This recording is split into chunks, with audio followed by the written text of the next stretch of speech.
floor wake. There were guys in there that Trump passed a lot. By the way, the people in I think we'll close out like the talk of the prison stuff maybe in like 8 minutes or so, because I got plenty more. We'll carry on next week. I don't want to do a whole show of this, but there were guys in there who needed to get out. It was bullshit that they were in there. Everybody's a big Trump fan in there, by the way. Mm-hmm. Black people, white people, everybody loves Trump because Trump is all about getting the federal prison system streamlined. It's like, oh, are you over 60 years old and you've done 75% of your prison sentence? Well, get the fuck out. I think you've learned your lesson and you're barely a threat to us anymore. And so he passed this law that says just that. I may be off by 5% or 5 years up and down on the age and percentage, but it's roughly that. It's like, it might be 66%. If you've done like 2/3, or I think it is. I think it's 2/3 of your sentence, as well as being over 60 or maybe over 65, they're supposed to let you go. He passed that like a year ago. Did a couple good things. Kushner led that. Carry on.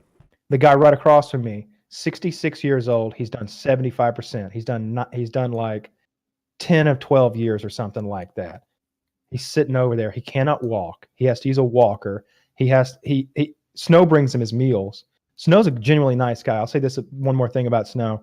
Snow doesn't eat in the cafeteria. He goes to the cafeteria and he gets a meal for the old man, and he gives that meal to him. He only gets one meal, and he gives that meal to this old man who can't make it to the cafeteria, and nobody else is going to bring him any food. And then he cooks for himself, and he would offer me food every day. And he's a good cook. He would make breakfast burritos. He would steal eggs out of the kitchen and onions out of the kitchen, and it would be like a tortilla with refried beans, Spam, scrambled eggs, and onions. It was good. I don't love Spam, but like in prison, it's like, hell yeah, give me some more of that. He made me a nacho bowl the last weekend I was there. We'd been talking about it for a month and a half. He's like, yeah, I'm going to make you a nacho bowl on the last week, because he knew I was on a diet. And he just get this big bowl of like Doritos and chips with tortilla, with refried beans and chili and also like steak. He made carne asada in prison in a microwave. It was absurd. Nice guy. Is Snow the one you offered your radio to? Is that how? No, that's a black guy. I honestly don't know the black guy. That was the dreadlock guy. Yeah, dreadlock guy. When I finally gave him that radio day before yesterday, I told him, I'll give it to you on the night I'm about to leave. I gave him the radio. He couldn't believe I had actually fulfilled my promise. He was like, may God bless you and all your future endeavors, young man. For $100 radio. He's like holding my hand, like I'm shaking his hand. May God bless you and all your future endeavors, young man. Folks in here, really they say one thing. They say one thing and they do another, and you are honest man, and I appreciate that, because that's a rare thing in the world, and that's damn rare in this lockup right here. Thank you, young man. And I was like, I guess I'm an honest guy, man. I've intended on giving you this radio the whole time. It was my idea. Like, I don't want this radio. But I'm just like, yeah, man, you enjoy. Did you have other things to give out? Like maybe I gave shit out to everybody. Clothes. Yeah. Greg, my cellmate, he got my cup, my reading light, my dishware, my Tupperware, my knives and forks, and my shampoo. Snow, he got all my condiments, my mayonnaise, my ketchup, my mustard, my sriracha sauce, my spicy Asian sauce, like all my condiments and stuff that was actually kind of valuable.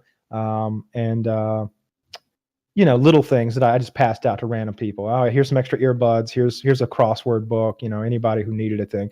And did you ever go to the commissary with the purpose of buying things to hand out and kind of ingratiate yourself to the population there, where you're like, max for, hey, 10 of you, each of you get 5 max? Yeah, no, but I was going to do that on the last day, but it wasn't my dormitory's day to shop, and they wouldn't let me shop. And I was like, I'm leaving tomorrow. Just let me shop. I'll go last. I'll be last in line. He's like, no. I'm like, all right, well, fuck you, you piece of shit. All right, I'll take the money out of your stupid prison system and spend it in a mall somewhere. By the way, I've got this debit card. I'm not going to show you. It's out in the car somewhere. It's hideous. I've got this debit card. It's the most bootleg ghetto shit ever. It's like my mugshot on like a Citibank debit card. It says like Metro Bank or something like that. It's got $87 left on it, which is my commissary balance. I'm going to use that for online purchases. That's not the card you hand to the maitre d' at Morton's. Oh, this will pay for half of my first steak. I know we're getting off of prison stuff. I've got one more thing. Did they have whole shebang potato chips there? Nope. Asked about them. It didn't exist. They had Lay's, Lay's stacks. They had pork skins. They had tortilla chips, and they had Doritos. That was the potato chip menu. Okay. I'm curious about that myth where, they're like, oh, don't take a fucking Snickers from someone on day one or you're going to owe them until you pay them back. Like, was there anything even akin to that? There was a lot of owing people things, and everybody paid. There were records kept, paper records, of who owed who what. Whether they were doing football's big. They bet on football a ton, college and professional. And everybody paid up, everybody paid up. No, if they don't pay up, you don't let them play anymore, right? And that's the whole point. So like they're gonna pay up. But yeah, we'll get off this. Next week I want to talk about the prison entrepreneurs, the drug class I was forced to take, the job they tried to force me to work, the counselor, my case manager who was dyslexic and messed up my paperwork 6 times, my release paperwork. And we'll talk about some of the other minor inmates who were bizarre individuals. And we'll talk about some of the other nonsense that went down, like some of the random things, like the guy who shit on the toilet seat, or the wait, go into that, please. Please, It's a tense whole topic. Motherfucker done shit on the toilet seat. What ignorant motherfucker done shit on the toilet seat that every one of us motherfuckers got to sit back down on? Get your ass in here, clean this shit. I ain't cleaning this shit. They pay me 8 cents a goddamn hour, and it ain't the clean shit. I got some Nobody questions moved. too. I'll Nobody wait for moved.